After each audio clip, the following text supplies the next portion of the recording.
প্রতিটি নিত্য প্রয়োজনীয় দ্রব্যাদির দাম অস্বাভাবিকভাবে বেড়ে গেছে। বাজারের সঙ্গে যাদের সম্পর্ক আছে তারা জানেন বাংলাদেশের বাজার ব্যবস্থা বলে এখন আর কিছু নাই।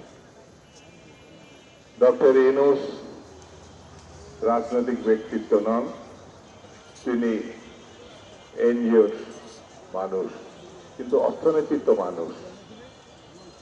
মানুষের দুঃখ কষ্ট অভাব অভিযোগ এই সম্বন্ধে তো তার একটা ধারণা থাকার কথা। তারপরেও আমরা সেই জিনিসটা বর্তমান সরকারের কাছে প্রত্যাশা করলেও তার মীমাংসা আমরা পাচ্ছি না।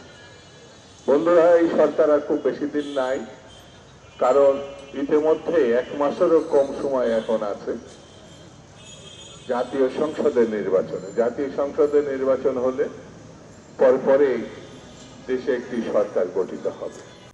আপনাকেই বলছি, ইন্স্যুরেন্স করলে সিটিতে সুরক্ষা পাবেন নিশ্চিত। এই সরকার যদি দেশপ্রেমিক হয়, সেই সরকার যদি মানুষের অনুভূতি ধরতে পারে, তাহলে দেশ সমৃদ্ধিশালী হবে, বহিঃশত্রুর হাত থেকে রক্ষা পাবে, স্বাধীনতা এবং গণতন্ত্র রক্ষা পাবে। সেই কারণে আগামী 12 তারিখের যে নির্বাচন, ফেব্রুয়ারি মাসে অত্যন্ত গুরুত্বপূর্ণ নির্বাচন।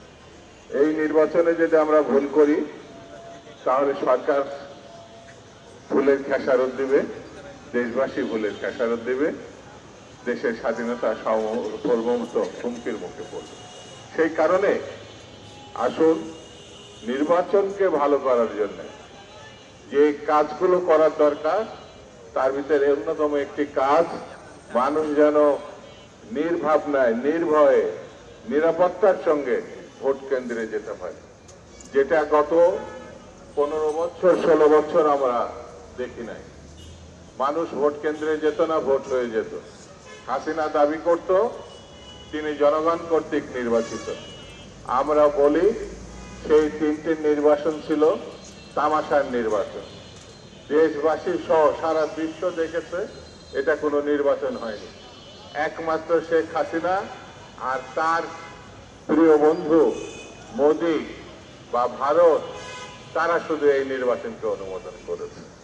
অর্থাৎ এখনো সেই মোদির দেশেই বাংলাদেশের গণহত্যাকারী, গণধিকৃত শেখ হাসিনা আশ্রয় নিয়েছে। সেই জন্য বন্ধুরা, নির্বাচনের জন্য হলেও তড়িৎ বেঁকে আইন শৃঙ্খলা যাতে ভালো থাকে, সুস্থ থাকে, এই দাবি নিয়ে আজকে যে আপনারা সমাবেশ করছেন, এটা দেশের কথা, দেশের মানুষের কথা। সেই জন্য সরকারকে দ্রুত ব্যবস্থা নিতে হবে। সরকার জানে এটা, তারপরেও এখনো পর্যন্ত উপযুক্ত পদক্ষেপ নেয় নাই বলেই ঢাকা শহরে ইতিমধ্যে বেশ কয়েকজন এবং সারা দেশে অনেক জায়গায় হত্যাকাণ্ডের শিকার হয়েছে। আমাদের তরুণ ছাত্র নেতা হাদিও তার শিকার। সেই জন্য বন্ধুরা, আমি আপনাদের সঙ্গে সঙ্গে এই দাবির সঙ্গে একমত পোষণ করে দাবি জানাই, ভালো নির্বাচনের জন্য এখনো যে কয়েকদিন সময় আছে, এই সময়কে ব্যবহার করে তড়িৎ গতিতে